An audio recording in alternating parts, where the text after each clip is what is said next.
एक बार बादशाह अकबर के दरबार में बहस छिड़ गई कि कौन सी चीज सबसे स्वादिष्ट होती है। किसी ने कहा रसभरी मिठाई, तो किसी ने कहा गर्मागर्म समोसा, किसी को कुल्फी पसंद थी तो कोई पर अड़ा हुआ था। बादशाह अकबर खुद भी इस बहस में उलझ गए। उन्होंने बीरबल से पूछा, बीरबल तुम्हारे हिसाब से सबसे स्वादिष्ट चीज क्या है? बीरबल मुस्कुराए और बोले, जहांपनाह, मुझे लगता है कि पान सबसे स्वादिष्ट है। इस पर कुछ दरबारियों ने नाक भौं सिकोड़ते हुए कहा, पान इतना भी खास नहीं है। बादशाह अकबर ने भी संदेह जताया, क्या पान वाकई सबसे स्वादिष्ट हो सकता है? बीरबल ने उत्तर दिया, हजूर, विश्वास करना मुश्किल है, लेकिन मेरा दावा है कि मैं एक ऐसा जादुई पान बना सकता हूँ जिसे खाकर कोई भी अपनी पसंद की चीजों का स्वाद महसूस कर सकता है। बादशाह अकबर को यह सुनकर बहुत दिलचस्पी हुई। उन्होंने बीरबल को आदेश दिया कि अगले दरबार में वह अपना जादुई पान पेश करें। बीरबल ने रसोइयों के साथ एक दिन तक मेहनत करके बहुत सारे अलग अलग प्रकार के मसाले, खुशबूदार पत्ते और गुप्त सामग्रियों को मिलाकर एक खास पान तैयार किया। अगले दिन बीरबल ने दरबार में लोगों के सामने उस पान की 2-4 सुपारियां रख दी। फिर उन्होंने दरबारियों से कहा, आप सब अपनी अपनी पसंदीदा डिश के बारे में सोचें और यह पान चबाएं। फिर बताइएगा कि इसका स्वाद आपको कैसा लगा। एक एक करके हर दरबारी पान चबाने लगा। एक दरबारी ने कहा, मुझे तो इससे मेरी प्रिय रसगुल्लों का स्वाद आ रहा है। दूसरे बोले, अरे, यह तो एकदम ताजे आम का स्वाद दे रहा है। कोई बोला, क्या गजब, मुझे इसमें तो दाल बाटी का स्वाद मिल रहा है। फिर बारी आई बादशाह अकबर की। उन्होंने भी पान चखा और विस्मित होकर बोले, कमाल है, मुझे तो इसमें मेरे पसंदीदा कबाब का स्वाद मिल रहा है। सब लोग दंग रह गए कि आखिर यह जादुई पान इतना चमत्कारी कैसे है। अब सभी लोग बीरबल की तारीफ करते करते थक नहीं रहे थे। सभी जानना चाहते थे कि बीरबल ने इस जादुई पान में ऐसा क्या मिलाया है जो हर किसी को अपनी अपनी पसंदीदा चीज का स्वाद दिला रहा है। बादशाह अकबर ने उत्सुकता से पूछा, बीरबल, अब तो बताओ, इसमें ऐसा क्या जादू है? बीरबल ने सम्मानपूर्वक झुककर कहा, जहांपनाह, इसमें कोई जादू नहीं है। मैंने पान को बस इतना खुशबूदार बनाया कि हर इंसान जब इसे चबाता है तो उसे अपने मन के स्वाद की कल्पना करने की आजादी मिलती है। हम मन से ही किसी चीज को चखते हैं। जब हम खुद विश्वास करते हैं तो वही स्वाद हमें महसूस होने लगता है। यह हमारी सोच का असर है। बादशाह मुस्कुराए और बोले, बीरबल, तुमने स्वाद की बहस को खत्म करने का बहुत ही अनोखा उपाय ढूंढा है। वाकई स्वाद हमारे मन से शुरू होता है। सारा दरबार जोर जोर से हंस पड़ा और बीरबल की इस अनोखी चतुराई की तारीफ होने लगी। कहानी से सीख, हमारी सोच और विश्वास का प्रभाव हमारी अनुभूतियों पर बहुत गहरा होता है। कभी कभी बहस को जीतने का सबसे आसान तरीका लोगों को उनकी अपनी कल्पना व अनुभव से संतुष्ट करना होता है। इस प्रकार बीरबल ने अपनी बुद्धि का इस्तेमाल करके एक छोटी सी बात को सबके लिए बड़े मजेदार सबक में बदल दिया। अगर आपको कहानी पसंद आती है तो चैनल को सब्सक्राइब जरूर करें। एक बार बादशाह अकबर दरबार में बड़े उबे उबे से बैठे थे। बहुत दिन हो गए थे कोई मनोरंजन या चुनौतीपूर्ण पहेली सामने आए। उन्होंने दरबारियों से कहा, हमारा मन कोई नई और निराली चीज देखने को कर रहा है। कोई ऐसी चीज जो आज तक किसी ने न देखी हो। दरबारी एक दूसरे का मुंह ताक रहे थे। तब बादशाह की नजर बीरबल पर पड़ी। बीरबल, क्या तुम हमें कोई ऐसी विचित्र चीज दिखा सकते हो? अकबर ने पूछा। बीरबल हमेशा की तरह मुस्कुराए और कहा, हाँ जहांपनाह, मैं आपको ऐसा सोने का झरना दिखा सकता हूँ जो आज तक किसी ने नहीं देखा होगा। यह सुनकर दरबार में सब चौंक गए। सोने का झरना? कोई दरबारी बुदबुदाया, यह कैसे संभव है? बादशाह अकबर भी उत्सुक हुए। उन्होंने तुरंत बीरबल से कहा, अगले दरबार में हमें यह सोने का झरना जरूर दिखाना। अगले दिन बीरबल ने कुछ मजदूरों को बुलाया और उन्हें बादशाह के निजी बाग में एक छोटा सा झरना तैयार करने को कहा। उन्होंने कोई असली सोना इस्तेमाल नहीं किया, बस पत्थरों को सुनहरे रंग से रंग दिया और झरने की धार को इस तरह मोड़ा कि पानी सूर्य की रोशनी में सुनहरा प्रतीत हो। दूर से देखने पर लगता था मानो सोने की धार बह रही हो। बीरबल ने आसपास कुछ सुंदर पौधों और फूलों की सजावट भी करवा दी ताकि पूरा दृश्य आकर्षक लगे। अगले दरबार में बीरबल ने बादशाह और सभी दरबारियों को बाग में ले जाकर वह झरना दिखाया। सचमुच धूप में वह झरना सुनहरी चमक लिए ऐसा दिखता था जैसे पिघला हुआ सोना बह रहा हो। सब लोग आश्चर्य से देखने लगे। कोई कोई दरबारी तो दांतों तले उंगली दबा बैठा, अरे ये तो सच में सोने का झरना जैसा दिख रहा है। बादशाह अकबर ने उत्साह से पास जाकर झरने के पानी को छुआ। पानी तो सामान्य ही था, पर दिखाई देने में सचमुच वह सुनहरा लग रहा था। बीरबल, बादशाह ने मुस्कुराकर कहा, तुमने वाकई कमाल कर दिया, पर यह तो सिर्फ देखने में सोने जैसा है, असली सोना तो नहीं। क्या यह धोखा नहीं हुआ? बीरबल ने हाथ जोड़कर उत्तर दिया, जहां पनाह, आपने कोई असली सोना मांगा ही नहीं था। आपने ऐसी निराली चीज दिखाने को कहा था जो आज तक किसी ने न देखी हो। मैं यही चाहता था कि आप सबकी आंखें हैरानी और आनंद से चमक उठें। बादशाह और दरबारियों ने बीरबल की चतुराई को सराहा। वास्तव में सोने का झरना जैसी अजीब फरमाइश सुनकर कोई भी परेशान हो जाता, लेकिन बीरबल ने अपनी बुद्धि से उसका हल निकाल दिया। जब दरबार वापस लौटा तो सब लोग बीरबल की तारीफ कर रहे थे। वाह, बीरबल ने कल्पना को हकीकत का रूप दे दिया। चाहे यह सोना नकली हो, पर यह दृश्य वाकई अनूठा है। बादशाह अकबर ने ठहाका लगाया और कहा, बीरबल, तुम न हो तो हमारे दरबार में न कोई मजा रहे, न ही कोई चतुराई। कहानी से सीख, कभी कभी समस्या का हल वास्तविकता और कल्पना के सुंदर मेल से निकाला जा सकता है। इस तरह बीरबल ने एक बार फिर अपनी अनोखी सोच और चतुराई से बादशाह अकबर के दरबार को हैरान कर दिया और सभी को एक मजेदार और यादगार अनुभव मिला। कैसा लग रहा है आपको ये कहानी? कमेंट में जरूर बताइए और अगर अच्छा लग रहा है तो चैनल को सब्सक्राइब जरूर करें। और चलिए अगली कहानी सुनते हैं। एक दिन बादशाह अकबर का मन बड़ा बेचैन था। दरबार में कोई नया चमत्कार या मजेदार किस्सा नहीं हो रहा था। उन्होंने इधर उधर नजर दौड़ाई तो हमेशा की तरह उनकी नजर बीरबल पर आ ठहरी। बीरबल अकबर बोले, हमारा मन चाहता है कि कोई ऐसी वस्तु हमारे सामने लाई जाए जो बोल सके, पर वह इंसान न हो। देखो, कुछ ऐसा हिला डुला दो कि दरबार में सब दंग रह जाए। दरबारियों में खुसुर फुसुर शुरू हो गई। बोलने वाली कोई चीज, ऐसा कैसे संभव है?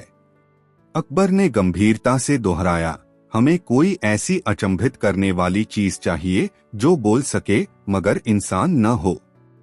बीरबल मुस्कुराए और बोले, जहां पनाह, 3 दिन का वक्त दीजिए, मैं कोशिश करूंगा। बादशाह ने स्वीकृति दे दी। बीरबल ने सोच विचार करके तय किया कि वह मछली का प्रयोग करेंगे। लेकिन मछली को तो बोलना नहीं आता, तो फिर क्या करें? उन्होंने अपनी चाल चली, सुनारों से एक छोटी सी मछली के आकार की कठपुतली बनवाई, जिसके अंदर उन्होंने एक बेहद पतले पाइप और सीटी नुमा यंत्र का इंतजाम करवाया। इसे सावधानी से एक बक्से में छिपाकर रखा गया। इसके साथ ही बगल के तालाब से वे एक असली छोटी मछली लेकर आए। असली मछली को एक सोने जैसी चमकीली कटोरी में रखा गया, जिससे देखने वाले को लगे कि वही खास वस्तु है।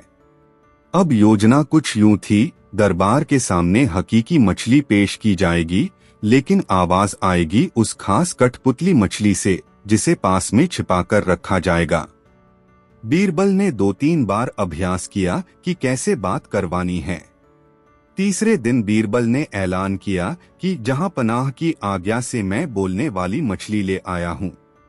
दरबार में सबकी आंखें फटी की फटी रह गईं, मछली भी कभी बोल सकती है। बीरबल एक सुंदर सी कटोरी में पानी भरकर उसमें एक असली मछली लेकर आए। मछली तैर रही थी, पर वह चुप थी, स्वाभाविक है। बीरबल ने बादशाह की तरफ मुखातिब होकर कहा, जहां पनाह, यह मछली तभी बोलेगी जब आप इसके सामने कुछ पूछेंगे। जरा आप अपनी मनचाही बात पूछिए। सबको लगा कोई चमत्कार होने वाला है। एक मंत्री ने हिम्मत करके पूछा, ऐ मछली, बोलो तो सही, आज मौसम कैसा है? मछली तो तैरती रही, मगर उसी वक्त कहीं छिपे हुए स्थान से एक पतली सी आवाज आई, मौसम बढ़िया है हुजूर, पर पानी में भीगने का डर नहीं। वाह! सब दंग रह गए। एक मंत्री चिल्लाया, अरे, मछली बोल रही है। अकबर ने खुशी से ताली बजाई और अगला सवाल पूछा, मछली जी, तुम्हारी सेहत कैसी है? फिर आवाज आई, बढ़िया है जहां पनाह, बस कभी कभी पानी ठंडा हो जाता है। अब तो दरबार में शोर मच गया, कमाल हो गया, मछली सच में बोलती है। मगर जैसा कि होता है, कुछ दरबारियों को इस जादू पर शंका हुई। वे कटोरी के पास गए, मछली को गौर से देखने लगे कि कहीं उसका मुंह तो नहीं हिल रहा, कहीं कोई डोर या यंत्र तो नहीं। लेकिन उन्हें कुछ समझ न आया। अकबर ने भी गौर से निरीक्षण किया। बीरबल को लगा कि अब मामला खुलने की कगार पर है, तो उन्होंने मजाकिया लहजे में कहा, जहां पनाह, अगर आप चाहें तो यह मछली आपके सवालों का जवाब आपको पास आकर कान में भी दे सकती है। दरअसल बीरबल ने संकेत कर दिया था कि वह छिपी हुई कठपुतली पास ही है। अकबर जैसे ही पास गए, उनको पीछे से बहुत धीमी आवाज सुनाई दी, जहां पनाह, हुक्म हो तो मैं उछलकर आपके कंधे पर बैठ जाऊं। अकबर तुरंत मुड़े, उन्होंने देखा कि मछली कटोरी में ही थी, पर आवाज कहीं और से आई। उसी पल उन्हें समझ में आ गया कि जरूर कोई चाल चल रही है। अकबर ने ठहाका लगाया और बोले, बीरबल, तुमने हमारे साथ बड़ा मजेदार खेल खेला। हमने कहा था कि बोलने वाली कोई वस्तु चाहिए, तुम मछली के नाम पर कठपुतली ले आए। बीरबल ने झुककर कहा, हुजूर, आपने यही कहा था कि इंसान न हो, बस बोल सके। यह तो सिर्फ दिखावटी मछली है, पर मजा आ गया न? दरबार के सभी लोग हंसने लगे। कोई क्रोधित नहीं हुआ, क्योंकि बीरबल की चतुराई और मनोरंजन दोनों एक साथ हुए। बादशाह ने भी खुश होकर कहा, बीरबल, भले ही यह असली जादू नहीं था, पर दरबार को तुमने खुशी तो दे ही दी। यही असली कमाल है। कहानी से सीख, कभी कभी किसी मुश्किल या असंभव सी मांग का हल खोजने के लिए बस थोड़ा सा कल्पनाशील होना काफी होता है। अगर आपको कहानी पसंद आती है तो चैनल को सब्सक्राइब जरूर करें। एक दिन बादशाह अकबर सुबह सुबह महल के बाग में टहल रहे थे। तभी उन्होंने देखा कि एक छोटा सा गधा महल के फाटक से अंदर घुस आया है और बाग के खूबसूरत फूल चबाता जा रहा है। पहरेदारों ने बड़ी मुश्किल से उसे बाहर निकाला। अकबर ने मुस्कुराते हुए सोचा, कितना दिलचस्प हो अगर यही गधा कुछ अनोखा कर पाए। जब दरबार लगा, अकबर ने बीरबल से कहा, बीरबल, क्या तुम इस साधारण गधे में कोई खास चमत्कार दिखा सकते हो? मुझे कुछ ऐसा चाहिए जो अब तक किसी ने न देखा हो। सभी दरबारी हतप्रभ रह गए। गधे से चमत्कार? ये कैसे संभव है? लेकिन बीरबल के चेहरे पर हल्की सी मुस्कान आ गई। बीरबल ने 2 दिन का समय मांगा। फिर उन्होंने उस गधे के मालिक को ढूंढा और बोले, मैं तुम्हारे गधे के लिए कुछ दिन की देखभाल करना चाहता हूँ। बस तुम इसे मेरे पास छोड़ जाओ। गधे का मालिक तो खुशी खुशी मान गया, मैं आपका एहसानमंद रहूंगा, हुजूर। बीरबल ने गधे के लिए एक आरामदेह कोठरी का इंतजाम किया। उसके खाने पीने का विशेष ध्यान रखा ताकि वह स्वस्थ और सक्रिय रहे। लेकिन असली चाल यह थी कि बीरबल ने दिन में कई बार गधे के मुंह में पुदीना, इलायची और लौंग जैसी सुगंधित चीजें रखनी शुरू की। जब गधा इन्हें चबाता तो उसके मुंह से अच्छी खुशबू आने लगती। बीरबल ने एक और तरकीब सोची। उन्होंने गधे के कान के पीछे एक छोटी सी छिपी घंटी लगा दी। जब गधा अपना सिर हिलाता तो घंटी से हल्की सी मधुर आवाज आती। दूर से कोई सुने तो ऐसा लगे मानो संगीत की तान छिड़ गई हो। 2 दिन बाद बीरबल उस गधे को दरबार में लाए। सब दरबारी उत्सुक होकर देखने लगे। बाहर से तो वही साधारण गधा था। बादशाह अकबर बोले, बीरबल, क्या यही है तुम्हारा चमत्कारी गधा? बीरबल ने सम्मानपूर्वक सिर झुकाकर कहा, जी हाँ जहांपनाह, आप स्वयं देख लीजिए। बीरबल ने दरबारियों को पास जाकर गधे के मुंह के पास हाथ रखने को कहा। सबने सोचा था कि गधे के मुंह से बदबू आएगी, पर जैसे ही उन्होंने पास जाकर सांस ली तो पुदीना इलायची की सुगंध आई। एक दरबारी चकित होकर बोला, अरे ये कैसे हो सकता है? गधे के मुंह से तो अच्छी खुशबू आ रही है। तभी गधे ने अचानक अपना सिर हिलाया और उसके कान के पीछे छिपी घंटी से छन छन की हल्की मधुर आवाज निकली। दरबार में सभी चौंक गए। ऐसा लगा मानो गधा कोई संगीत सुना रहा हो। कोई दरबारी बोला, वाह, यह गधा तो बड़े सलीके से गाना गा रहा है। बादशाह अकबर भी दंग रह गए। उन्होंने उत्साहित होकर कहा, बीरबल, तुमने कमाल कर दिया। साधारण गधे को भी खास बना दिया। आखिर कुछ देर बाद अकबर ने हंसकर पूछा, लेकिन सच बताओ, इसमें क्या चाल है? बीरबल ने विनम्रता से समझाया, जहांपनाह, मैंने गधे के मुंह में रोज सुगंधित मसाले डाले, जिससे वह गंध उसके मुंह में बस गई, और उसके कान के पीछे एक पतली सी घंटी बांध दी, जो हल्के हिलने पर बज उठती है। दरबारियों को यह सुनकर बड़ा मजा आया। कोई नाराज नहीं हुआ, बल्कि सबने सराहा कि बीरबल ने अपनी कल्पना से साधारण गधे को चमत्कारी बना दिया। बादशाह अकबर बोले, बीरबल, तुम्हारी नजर कमाल की है। जो सबको मामूली लगता है, तुम उसमें भी अनोखापन ढूंढ लाते हो। कहानी से सीख, यदि हम चाहें तो किसी साधारण चीज को भी थोड़ी सी मेहनत और कल्पनाशीलता से खास बना सकते हैं। कैसा लग रहा है आपको ये कहानी? कमेंट में जरूर बताइए, और अगर अच्छा लग रहा है तो चैनल को सब्सक्राइब जरूर करें।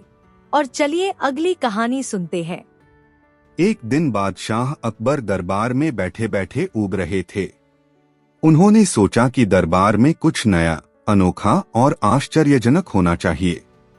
तभी उनकी नजर बीरबल पर पड़ी। बीरबल, उन्होंने अपनी राजसी आवाज में कहा, कई दिनों से कोई बड़ा ही अनूठा चमत्कार नहीं देखा। हमारा मन एक ऐसा फूल देखने को कर रहा है जो कभी सूखे ही नहीं। क्या तुम्हारे पास ऐसा कोई उपाय है? दरबारियों ने एक दूसरे को देखा। ये कैसी विचित्र मांग है। फूल तो आखिर फूल ही होता है, कभी न कभी सूखता ही है। लेकिन बीरबल तनिक भी विचलित नहीं हुआ। उसने तुरंत कहा, जहांपनाह, 3 दिन का समय दीजिए, मैं आपके लिए ऐसा फूल प्रस्तुत करूंगा जो कभी नहीं सूखेगा। अकबर ने विस्मय से सहमति दे दी। ठीक है, देखते हैं। बीरबल ने घर लौटकर सोचा, फूल तो सूख ही जाएगा, पर मुझे कोई न कोई चाल चलनी होगी। अगले दिन वह शहर के कुशल कारीगरों के पास गया और बोला, मुझे बिल्कुल असली फूल जैसा एक कलात्मक फूल चाहिए, जो देखने में सुंदर हो और इसमें हल्की हल्की खुशबू भी हो। कारीगरों ने अपने हुनर से एक खूबसूरत फूल तैयार किया। पंखुड़ियां रेशमी कपड़े की, तना पतले, हल्के धातु का, और उसके भीतर सुगंधित घास की परत, ताकि महक भी आए। ऊपर से रंग ऐसा मानो वह ताजा खिला हुआ असली फूल हो। जब वह फूल तैयार हुआ तो दूर से देखने पर यह बिल्कुल असली गुलाब जैसा दिखता था। बीरबल ने उसे एक सुंदर डिब्बे में रखकर उसके ऊपर गुलाब जल की कुछ बूंदें छिड़क दी, ताकि पास आने पर भी लोगों को लगे कि यह अभी अभी तोड़ा गया है। ठीक 3 दिन बाद बीरबल ने दरबार में प्रवेश करते ही बादशाह अकबर के सामने एक जड़ीदार थाल में वह कभी न सूखने वाला फूल पेश किया। फूल को देखकर दरबारी आश्चर्यचकित रह गए। किसी ने कहा, क्या कमाल, दिखने में तो ये बिल्कुल असली है। दूसरा दरबारी बोला, पता नहीं बीरबल ने क्या जादू किया है। बादशाह अकबर ने फूल को पास से देखा, उसे सूंघा, वह सुगंधित भी था। बड़ी प्रसन्नता से बोले, वाह बीरबल, यह तो सचमुच खिले खिले जैसा है। चलो देखता हूँ कैसे कभी नहीं सूखेगा। बीरबल मुस्कुराया और बोला, जहांपनाह, आप इसे अपने निजी कक्ष में सजाकर रख दीजिए। मैं गारंटी देता हूँ कि यह कभी मुरझाएगा नहीं, न इसकी पंखुड़ियां झड़ेंगी। बादशाह ने फूल को बड़े गर्व से अपने कक्ष में रख दिया। दिन गुजरते गए, वह फूल वैसा ही ताजा दिखता रहा। कुछ दिन बाद अकबर को उत्सुकता हुई कि यह फूल सूखता क्यों नहीं है। उन्होंने पास बुलाकर बीरबल से कहा, बीरबल, अब तो बता दो, इस फूल में ऐसा क्या चमत्कार है। बीरबल ने सम्मान से कहा, महाराज, इसमें कोई असली जादू नहीं, बल्कि कारीगरों का हुनर और थोड़ी सी चालाकी है। यह कृत्रिम फूल है जो देखने में असली जैसा लगता है और कभी सूखता नहीं। दरबारियों में थोड़ी सी खुसुर फुसुर हुई तो ये नकली निकला। लेकिन अकबर ने हंसकर ताली बजाई, बीरबल, तुमने फिर हमें चकित कर दिया। हमने कहा था, कभी न सूखने वाला फूल। तुमने हमारे शब्दों पर गौर किया और वैसा ही कर दिखाया। इससे सुंदर समाधान भला क्या हो सकता था। सभी दरबारियों ने बीरबल की तारीफ की।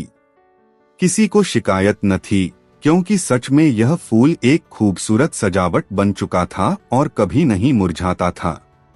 कहानी से सीख, कभी कभी असंभव प्रतीत होने वाली मांग को पूरा करने के लिए हमें उसके शाब्दिक अर्थ पर ध्यान देना चाहिए और रचनात्मकता से काम लेना चाहिए। अगर आपको कहानी पसंद आती है तो चैनल को सब्सक्राइब जरूर करें।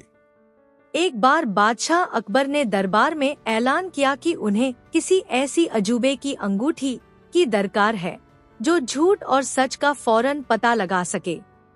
दरअसल दरबार में कुछ लोग अफवाहें उड़ा रहे थे और बादशाह चाहते थे कि उन्हें कोई चकमा न दे सके। दरबार के सारे दरबारी चुप, क्योंकि उन्हें लगा, अरे, इस मांग को कौन पूरा कर पाएगा। लेकिन बीरबल हमेशा की तरह मुस्कुराया और बोला, जहांपनाह, मैं ऐसी अंगूठी खोजकर आपके सामने पेश करूंगा। बस 3 दिन का वक्त दीजिए। अकबर ने मुंह बनाते हुए कहा, ठीक है, पर याद रहे, अंगूठी सच झूठ का भेद खोलने में नाकाम न हो। बीरबल ने कोई जादू या चमत्कार नहीं किया। उसने एक सुनार को बुलाकर एक साधारण सी सोने की अंगूठी बनवाई, जिसके अंदर बहुत हल्की सी पतली रेखा उकेरी गई। बाहर से देखने पर वह बिल्कुल साधारण थी। फिर बीरबल ने अपना दिमाग लगाया। झूठ पकड़ने का तरीका तो उसे अलग ही ढूंढना था। उसने तय किया कि वह लोगों की मानसिकता को ही भुनाएगा। अगले दिन बीरबल ने 2-3 दरबारियों के कान में धीरे धीरे एक एक करके फैलाना शुरू किया। अरे, सुना क्या? बीरबल ने अजूबे की अंगूठी खोज निकाली है। जिसे भी यह अंगूठी पहनाई जाएगी, अगर वह झूठ बोलेगा तो अंगूठी का रंग बदल जाएगा। किसी ने कहा, अरे वाह, ऐसा कैसे मुमकिन है? बीरबल ने रहस्यमय अंदाज में सिर हिलाकर कहा, अजूबे की अंगूठी है, कुछ भी हो सकता है। देखते ही देखते ये खबर पूरे दरबार में फैल गई। 1-2 दिन में हर किसी के मन में इस अंगूठी का डर बैठ गया। अगर यह सच में रंग बदल देती है तो दरबार में झूठ बोलना बहुत भारी पड़ सकता है। तीसरे दिन बीरबल ने दरबार में बड़े सम्मान के साथ वह अजूबे की अंगूठी पेश की। बादशाह अकबर ने उसे अपनी उंगली में पहना और चकित होते हुए बोले, अरे, यह तो एकदम साधारण सी सोने की अंगूठी जैसी लग रही है। बीरबल ने गंभीर स्वर में कहा, जहांपना, यह बाहर से साधारण दिखती जरूर है, पर जिसकी नियत में खोट होगा, इसके सामने झूठ बोलेगा, तो इसका रंग बदलना तय है। दरबारियों में सरसराहट दौड़ गई। सबके मन में शक और भय पैदा होने लगा। कोई सोचने लगा, अगर मैंने कोई बहाना बनाया तो अंगूठी का रंग बदल जाएगा। तभी एक दरबारी उठा, जिसने अक्सर झूठ बोलकर अपना स्वार्थ साधा था। वह झिझकते हुए बोला, जहांपना, ये सचमुच रंग बदलती है या ये बस अफवाह है? बीरबल ने कहा, खुद ही परख लीजिए। दरबारी ने अंगूठी हाथ में लेने से पहले सोचा, कहीं मैंने कुछ गलत बोला तो सबके सामने पोल खुल जाएगी। डर के मारे उसने अपने हाथ पीछे खींच लिए और मना कर दिया, अजी, रहने दीजिए। अब तो बाकी दरबारी भी हंसने लगे। किसी को भी हिम्मत न थी झूठ बोलने की, कि कहीं रंग न बदल जाए। अकबर ने मन ही मन बड़ा आनंद लिया। दरबारियों की हालत देखकर उन्हें लगा, वाह, बीरबल ने कमाल कर दिया। कुछ दिन बाद अकबर ने दरबार में बीरबल को बुलाकर कहा, बीरबल, यह अंगूठी काफी कारगर लग रही है। सब दरबारी सीधे हो गए। लेकिन अब सच बताओ, क्या इसमें सचमुच रंग बदलने का कोई जादू है? बीरबल ने झुककर कहा, जहांपना, इसमें कोई जादू नहीं है। यह तो साधारण सोने की अंगूठी है। मैंने बस लोगों में यह बात फैला दी कि यह झूठ पर रंग बदल लेती है, और उन्होंने अपने डर की वजह से सच बोलना शुरू कर दिया या झूठ बोलने से बचने लगे। दरबारियों ने जब यह सुना तो हंसी छूट गई। वे भी समझ गए कि असली जादू तो हमारे मन का डर है। बादशाह अकबर ने ताली बजाई, बीरबल, तुमने फिर अपनी समझदारी से सबको सीधा कर दिया और हमारी इच्छा भी पूरी कर दी। कभी कभी कोई वस्तु खास नहीं होती, लेकिन उसे लेकर बनी मान्यता या अफवाह ही लोगों को अलग तरह से व्यवहार करने पर मजबूर कर देती है। कैसा लग रहा है आपको ये कहानी? कमेंट में जरूर बताइए, और अगर अच्छा लग रहा है तो चैनल को सब्सक्राइब जरूर करें। और चलिए अगली कहानी सुनते हैं। एक दिन बादशाह अकबर सुबह सुबह दरबार में आए तो उनका मूड बड़ा मजाकिया था। उन्होंने चारों ओर नजर दौड़ाई और ऊंची आवाज में ऐलान किया, हमारा मन किसी अनोखी चीज का दीदार करने को कर रहा है। गाने वाली बकरी हो जाए तो कैसा रहे? सब दरबारी चौंक उठे। बकरी और गाना, ये तो बिल्कुल अनहोनी बात है। बादशाह ने गंभीरता से कहा, बीरबल, क्या तुम हमारे लिए ऐसी बकरी ला सकते हो जो गाती हो? दरबार में सन्नाटा छा गया। ऐसा कैसे मुमकिन है? पर बीरबल का चेहरा हमेशा की तरह शांत था। उसने झुककर कहा, जहां पनाह, 2 दिन का वक्त दीजिए, मैं एक गाने वाली बकरी जरूर हाजिर करूंगा। अकबर ने तुरंत हामी भर दी। 2 दिन का वक्त कम था, लेकिन बीरबल ने हिम्मत नहीं हारी। वह शहर के बाहर एक चरवाहे के पास पहुंचा, जिसके पास कई बकरियां थीं। उसने एक छोटी प्यारी सी बकरी चुनी, जो देखने में स्वस्थ और चंचल थी। चरवाहे ने खुशी खुशी बकरी दे दी। फिर बीरबल ने सुनारों और जादू टोने के सामान बेचने वालों से मिलकर एक खास यंत्र तैयार करवाया, छोटी सी सीटी, जो बकरी की खुराक की थैली के पास सफाई से छिपाई जा सके। यह सीटी बकरी के मुंह से जुड़ी किसी डोर या पतली नली से नहीं, बल्कि इसकी गर्दन के नीचे छुपी एक पतली खोल में रखी गई थी, जो हल्की हरकत पर बस उठती थी। बीरबल की तरकीब यह थी कि बकरी जब हल्का सा मुंह हिलाएगी या बक्कर बक्कर बोलेगी, तो वह सीटी से कानों को मधुर धुन सुनाई देगी। दूर से लगेगा मानो बकरी गा रही हो। 2 दिनों तक बीरबल ने बकरी को अच्छा चारा खिलाया, जिससे वह मस्ती में रहे। साथ ही उसने कई बार उस यंत्र को जांचा कि कहीं दरबार में भेद न खुल जाए। तीसरे दिन बीरबल बकरी को लेकर दरबार में पहुंचा। बकरी को देखते ही दरबारी खुसुर फुसुर करने लगे, अरे, ये तो साधारण सी बकरी ही दिखती है। गाती कैसे होगी? बादशाह अकबर ने उत्सुकता से पूछा। बीरबल, क्या यही है हमारी गाने वाली बकरी? बीरबल ने मुस्कुराकर सिर झुकाया। जी हाँ जहांपनाह, आप खुद देख लीजिए। बीरबल ने बकरी को थोड़ा सा हिलाया और बकरी ने अपनी आदत के अनुसार मुंह खोलकर मैं करने की कोशिश की। जैसे ही उसने मुंह हिलाया, छिपी हुई सीटी से एक मधुर धुन सुनाई दी। सब लोग चौंक गए। एक दरबारी चिल्लाया, अरे, बकरी के मैं के साथ कोई सुर जैसा सुनाई दे रहा है। दूसरा बोला, ये वाकई गा रही है क्या? बादशाह अकबर अपनी जगह से उठकर पास आए। बकरी 2-3 बार मैं जैसी आवाज निकालने लगी, मगर हर बार एक राग जैसी मीठी सी धुन सुनाई पड़ती।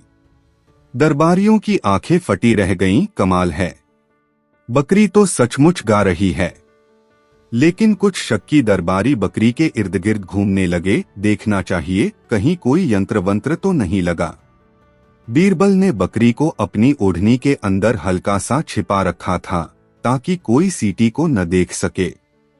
जब दरबारी काफी पास जाने लगे तो बकरी बिदक गई और उछलने कूदने लगी।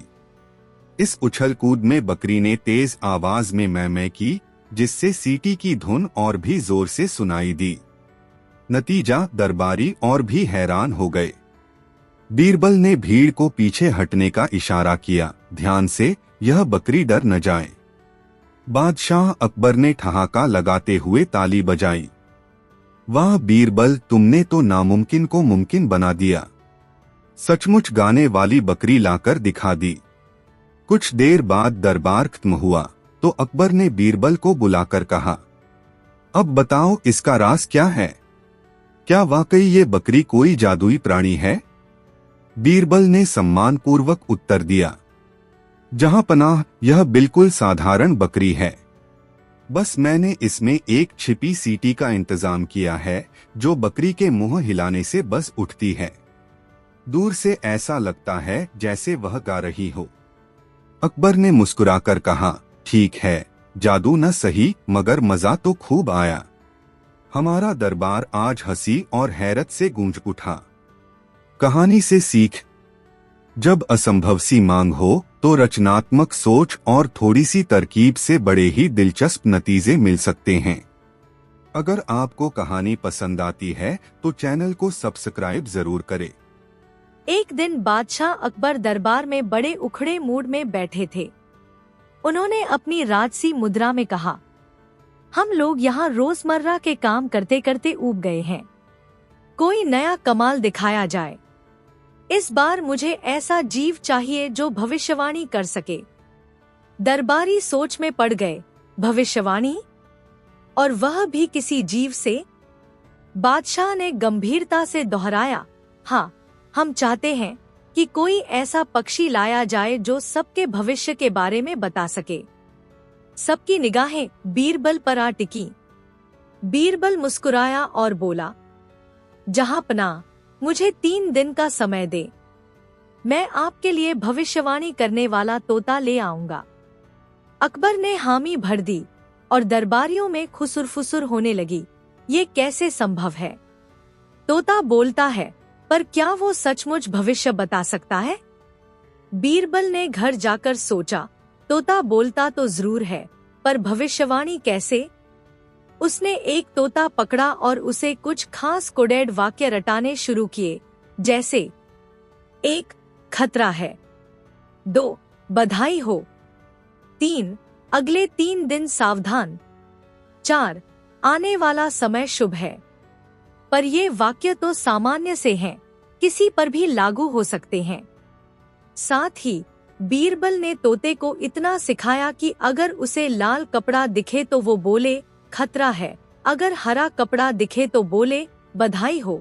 इसी तरह और भी रंगों इशारों के हिसाब से वह अलग अलग वाक्य बोलता था। बीरबल ने अपने भरोसेमंद सेवक को समझाया कि वह दरबार में किस व्यक्ति के आते समय कौन सा रंग दिखाए या कौन सा इशारा करे। इस तरह जिस भी दरबारी का भविष्य पूछना होगा, तोता उसके बारे में कोई न कोई भविष्यवाणी बोल देगा और वह भी बहुत सटीक लगने लगेगी। तीसरे दिन बीरबल एक खूबसूरत पिंजरे में हरेलाल पंखों वाला तोता लेकर दरबार में पहुंचा। तोते के पिंजरे को रंग बिरंगे कपड़ों से सजाया गया था। बादशाह अकबर ने उत्सुकता से पूछा, बीरबल, क्या यही है हमारा भविष्यवाणी करने वाला तोता? बीरबल ने मुस्कुराकर पिंजरा आगे रखा। जी हाँ, जहाँ पनाह, आप जिससे भी भविष्य पूछना चाहें, यह तोता कुछ न कुछ जरूर बताएगा। जब वह आगे आया, बीरबल के सेवक ने चुपके से लाल कपड़ा तोते को दिखा दिया। तोता चिल्ला उठा, खतरा है, खतरा है। वह दरबारी घबरा गया। अरे, मुझ पर कौन सा संकट आ रहा है? बीरबल ने गंभीर चेहरा बनाकर कहा, मालूम नहीं, पर सावधान रहें। दरबारी तुरंत सचेत हो गया। ठीक है, मैं सावधानी बरतूंगा। उसके आते ही सेवक ने हरा कपड़ा दिखाया। तोता खुशी में बोल पड़ा, बधाई हो, बधाई हो। दूसरा दरबारी चहक उठा, अरे वाह, मेरे लिए क्या शुभ समाचार है? बीरबल ने रहस्यमयी मुस्कान के साथ कहा, अभी तो तोता बधाई दे रहा है, मतलब कोई अच्छा अवसर या सफलता मिल सकती है। दरबारी खुश होकर अपनी जगह पर लौट गया। जब अकबर ने खुद अपना भविष्य पूछना चाहा, तो सेवक ने एक पीला रुमाल दिखाया और तोते ने रटी हुई पंक्ति बोल दी, अगले 3 दिन सावधान। अकबर सोच में पड़ गए, कहीं कोई साजिश तो नहीं? बीरबल ने कहा, तोता यही बता रहा है जहाँ पनाह, सावधानी बरतें। दरबार में सभी लोग हैरान थे कि यह तोता कैसे इतने सटीक वाक्य बोल रहा है। हर इंसान के लिए अलग अलग भविष्यवाणी। कुछ दिन तो दरबारी इस भविष्यवाणी को लेकर सतर्क रहे, लेकिन धीरे धीरे सबको एहसास हुआ कि तोता सिर्फ कुछ तयशुदा वाक्य बोलता है, वो भी तभी जब कोई रंग या इशारा हो। अकबर ने बीरबल से पूछा, बीरबल, यह तोता वाकई भविष्य नहीं जानता है न? बीरबल ने हाथ जोड़कर जवाब दिया, जहाँ पनाह, तोता तो सिर्फ रटी हुई बातें ही दोहराता है। असल में इंसान को खुद ही सोचने पर मजबूर करना था। थोड़ी सी सावधानी या उम्मीद की झलक दिख जाए तो मनुष्य भविष्य को बेहतर बनाने की कोशिश करता है या किसी खतरे से बचने का उपाय खोजता है। यह तोता सिर्फ हमारे मन का आईना है। हमने इसे भविष्यवाणी नाम दे दिया। बादशाह अकबर ने ठहाका लगाया और कहा, बीरबल, तुमने एक बार फिर अनहोनी सी मांग को अपनी चतुर सोच से पूरा कर दिखाया। दरबारी भी सतर्क हो गए और हमने भी मजा पाया। कहानी से सीख, जब कोई हमें सावधान रहने को कहता है तो सच में हम सतर्क हो जाते हैं। इसी तरह बधाई सुनकर हम उत्साहित महसूस करते हैं, मतलब हमारा दिमाग ही बड़ा जादूगर है। कैसा लग रहा है आपको ये कहानी? कमेंट में जरूर बताइए और अगर अच्छा लग रहा है